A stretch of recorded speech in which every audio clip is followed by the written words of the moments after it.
Good morning बच्चों, कैसे हैं आप लोग। बच्चों, पिछली क्लास में हमने परिवार कल और आज पाठ का अध्ययन शुरू किया था। पिछली क्लास में इस पाठ के विषय में हमने काफ़ी कुछ पढ़ा और सीखा। आज उसी क्रम को आगे बढ़ाते हुए आज की पढ़ाई करेंगे। बच्चों, पिछली क्लास में मैंने आप लोगों को कुछ काम दिया था, आप किए भी होंगे। वो काम क्या था बच्चों? आप सबको अपने माता पिता दादा दादी से पता करना था कि जब वे तुम्हारी उम्र के थे तब उनका परिवार किस प्रकार का परिवार था, उनके परिवार में कौन कौन थे। ठीक है, आप लोग उसको ज़रूर किए होंगे। अब हम आगे पढ़ते हैं। ठीक है, मिलकर मनाई होली। यह फ़ोटो तो पिछली होली के मौके की है। गांव से चाचा चाची बुआ अनु अजय सब आए थे और हमने मिलकर होली खेली थी। कौन कह रहा है? समीर कह रहा है कि पिछली होली के मौके पर गांव से उसके चाचा चाची बुआ अनु अजय सब आए हुए थे और वे सब मिलकर होली खेले थे। ठीक है, अब बताओ तुम्हारे परिवार में होली कैसे मनाते हैं। अब आप लोग बताइए कि आपके परिवार में होली कैसे मनाते हैं। तो होली के दिन अबीर लगाते हैं, गुलाल खेलते हैं, घर में कई तरह की पकवान बनती है। ठीक है, अगला प्रश्न है, तुम्हें होली का त्यौहार कैसा लगता है। तो होली का त्यौहार सबको बहुत ही अच्छा लगता है और सब लोग खुशी खुशी मनाते हैं। इसमें आप लोगों को खुद ही लिखना है। तुम कौन से त्यौहार अपने दादा दादी चाचा चाची आदि के साथ मिलकर मनाते हो। कौन कौन सा त्यौहार मनाते हो? जैसे होली है, दिवाली, दशहरा। ठीक है, ये सब अपने परिवार के साथ मिलकर मनाते हैं। बुआ की सगाई। यह फ़ोटो उस समय की है जब मेरी बुआ की सगाई के अवसर पर हमारा पूरा परिवार गांव के घर में इकट्ठा हुआ था। कौन कह रहा है? समीर कह रहा है कि ये जो फ़ोटो आप लोग देख रहे हैं वो यह फ़ोटो उसकी बुआ की सगाई के समय की है। ठीक है, और उसकी बुआ की सगाई में जो उसका गांव का घर है वहाँ पर सब लोग इकट्ठा हुए थे। सोचो और लिखो। त्योहारों के अलावा और किन किन अवसरों पर तुम्हारे परिवार के सभी सदस्य इकट्ठे होते हैं। ठीक है, तो अब आप लोगों को इसमें लिखना है कि त्योहारों के अलावा कौन कौन सा ऐसा अवसर आता है जिस पर तुम्हारे परिवार के सब लोग इकट्ठा होते हैं। जैसे किसी का जन्मदिन, सगाई, शादी या मृत्यु हो जाती है तो सब लोग घर पर एक साथ इकट्ठा होते हैं। ठीक है, जब परिवार के सभी सदस्य इकट्ठा होते हैं तब तुम्हें कैसा लगता है? तुम क्या क्या करते हो? जब परिवार के सभी सदस्य इकट्ठा हो जाते हैं तो आप लोगों को कैसा लगता है और आप लोग क्या क्या करते हो? जब परिवार के सभी सदस्य एक साथ इकट्ठा हो जाते हैं तो बहुत अच्छा लगता है। सारे बच्चे मिलकर एक साथ खेलते हैं, खाना खाते हैं और खूब मस्तियाँ करते हैं। ठीक है, अब यहाँ फ़ोटो देखिए। इस फ़ोटो में मेरी बुआ कितनी सुंदर लग रही है। कौन कह रहा है? समीर कह रहा है कि इस फ़ोटो में उसकी बुआ बहुत ही सुंदर लग रही हैं। सगाई से 2 दिन पहले दादाजी ने सभी सदस्यों को अपने पास बुलाकर कहा था, खरीदारी का काम ताऊ जी और ताई जी करेंगे, माँ पिताजी बाकी काम करेंगे और चाचा चाची खाने का इंतज़ाम संभालेंगे। पर दादी ने कहा था, अब समय बदल गया है, कपड़ों आदि की खरीदारी बहुएं करेंगी, खाने का इंतज़ाम और सजावट का काम घर के बेटे करेंगे। ठीक है, उसकी दादी जी ने क्या कहा था? कि अब जो है पहले से समय बदल गया है। ठीक है, अब जो खरीदारी का काम है बहुएं कर लेंगी और खाना आदि का जो इंतज़ाम करना है सजावट का, वो कौन करेगा? घर के बेटे संभाल लेंगे। ठीक है, सोचो और लिखो। समीर के परिवार में दादाजी और दादी जी ने फैसले लिए। तुम्हारे परिवार में फैसले कौन लेता है? समीर के परिवार में तो दादाजी और दादी जी थे जो सबसे बड़े थे, तो उन्होंने फैसले लिए। अब आपके परिवार में कौन फैसले लेता है? तो माता पिताजी लेते हैं या दादा दादी जी लेते हैं? जिसके घर में जो फैसला लेता है वो बच्चा यहाँ पर लिखेगा। ठीक है, अगला क्वेश्चन है, क्या फैसले लेने वाला व्यक्ति परिवार के अन्य सदस्यों की राय भी लेता है? हाँ, जो फैसले लेता है वो परिवार के अन्य सदस्यों की राय भी किसी किसी काम में लेता है। तुम्हारे परिवार में ऐसे अवसरों पर तुम्हें किस तरह का काम सौंपा जाता है? आप लोग बताइए। अगर ऐसे शादी ब्याह या और किसी चीज़ का अवसर होता है तो आप लोगों को कौन सा काम सौंपा जाता है? कई बार तो मेहमानों को बैठाने का और उनको पानी पिलाने का काम भी बच्चों को सौंपा जाता है। बाकी जो काम आप लोगों को सौंपा जाता होगा वो आप लोग इसमें लिखेंगे। ठीक है, तुम्हारे परिवार में नीचे लिखे कामों के बारे में किस किस सदस्य की राय शामिल होती है? अब देखो, नीचे 2 कॉलम बने हुए हैं, एक में लिखा हुआ है काम और दूसरे में लिखा हुआ है राय देने वाले सदस्य। ठीक है, अब चलो देखते हैं काम क्या है। खाने में क्या क्या बनेगा? खाने में क्या क्या बनेगा? यह राय कौन देता है? माता पिताजी देते हैं, दादा दादी जी देते हैं या कौन देता है? आप लोग इसको लिखेंगे। आपके घर में जो भी राय देता होगा उसका नाम यहाँ लिखेंगे। दिवाली पर पटाखों की खरीदारी होगी या नहीं, ये कौन बताता है? माता पिताजी। त्योहारों पर नए कपड़े जूते आदि खरीदने हैं या नहीं, ये कौन बताता है? अक्सर माताजी या पिताजी बताते हैं, कभी बच्चे भी बताते हैं। घर के लिए टीवी, फ्रिज, स्कूटर, साइकिल आदि की खरीदारी कब होगी, ये कौन बताता है?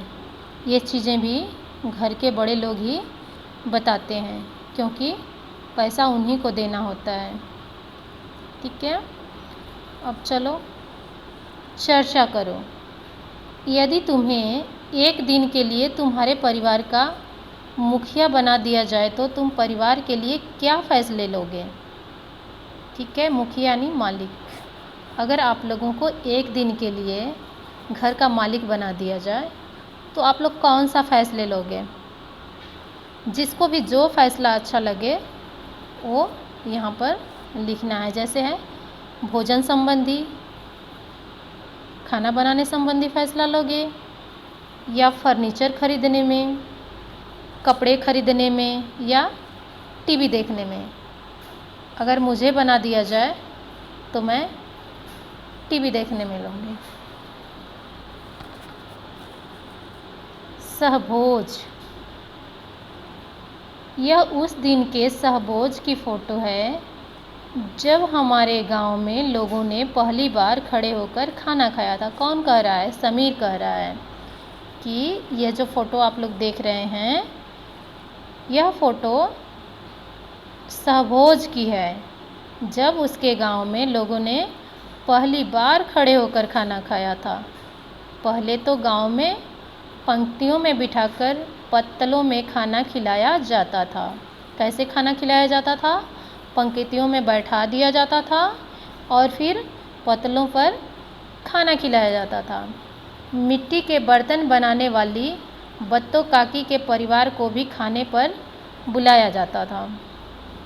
यानी उस समय जो लोग भी जैसे जो मिट्टी के बर्तन बनाते थे, जो लकड़ी का काम करते थे, या जो भी नाई होते थे, तो जब सहभोज होता था या कोई घर में ऐसा कार्य होता था तो उन सबको बुलाया जाता था।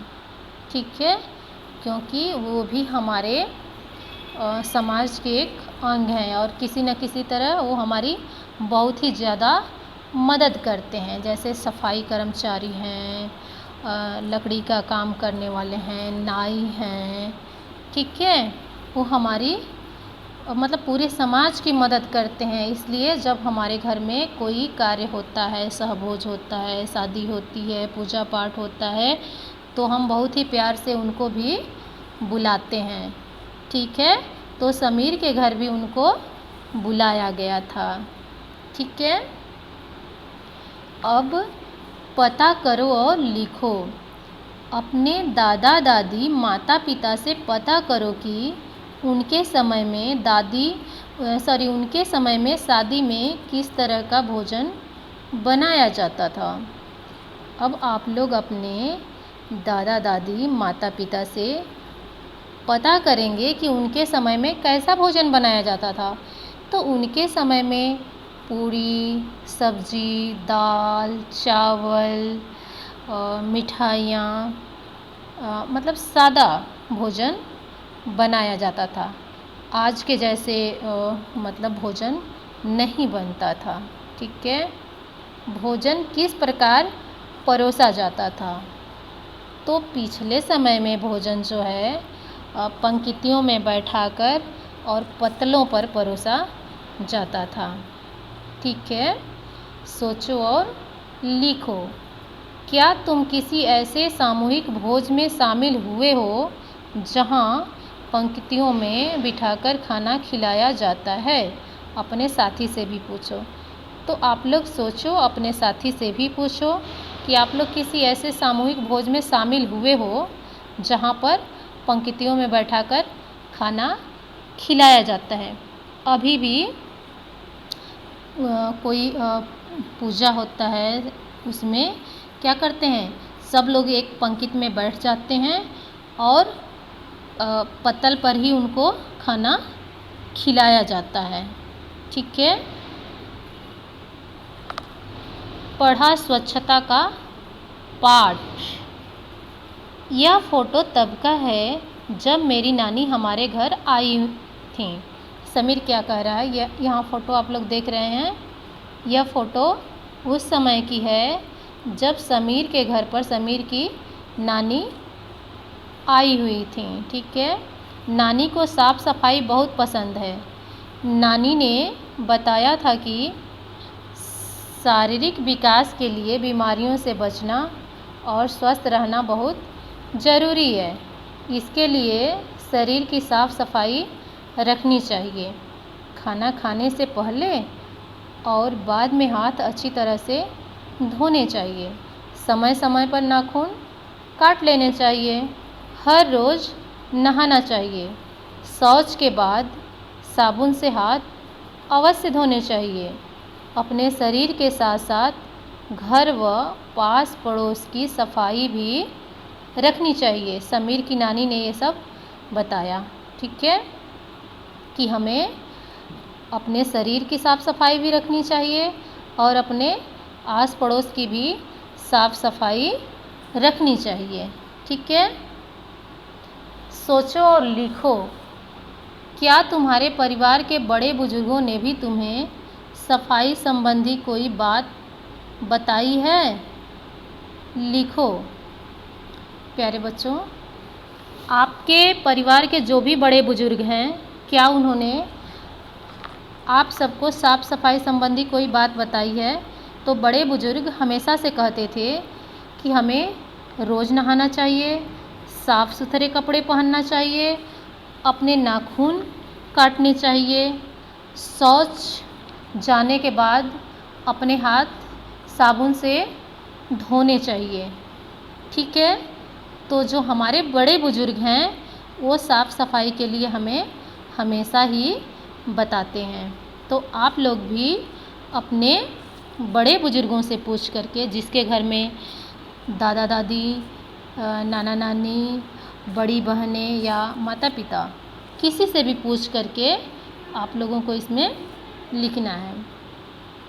शौच जाने के बाद साबुन से हाथ धोने क्यों ज़रूरी हैं? अगर हम शौच जाते हैं उसके बाद साबुन से हाथ धोना क्यों ज़रूरी होता है? क्योंकि शौच के बाद जब हम हाथ धोते हैं साबुन और पानी से, तो उस समय जो हमारे हाथ में हानिकारक कीटाणु लगे होते हैं वो साबुन और पानी की सहायता से अच्छी तरह से धुल जाते हैं और हमारा हाथ साफ़ हो जाता है। ठीक है, इसीलिए शौच जाने के बाद हमें साबुन से अपने हाथ ज़रूर ही धोने चाहिए। अगर तुम अपने शरीर की साफ़ सफाई नहीं रखोगे तो क्या होगा? अगर हम अपने शरीर की साफ़ सफाई नहीं रखेंगे तो हमें अनेकों तरह की बीमारियां लग जाएंगी। ठीक है, इसलिए हमें अपने शरीर की साफ़ सफाई, नाखूनों की साफ़ सफाई, बाल की साफ़ सफाई, पूरी शरीर की साफ़ सफाई बहुत ही ज़रूरी होती है। ठीक है, तो प्यारे बच्चों, आप लोग भी अपने शरीर की साफ़ सफाई रखोगे, अपने पास पड़ोस की साफ़ सफाई रखोगे। ठीक है, थैंक यू बच्चों।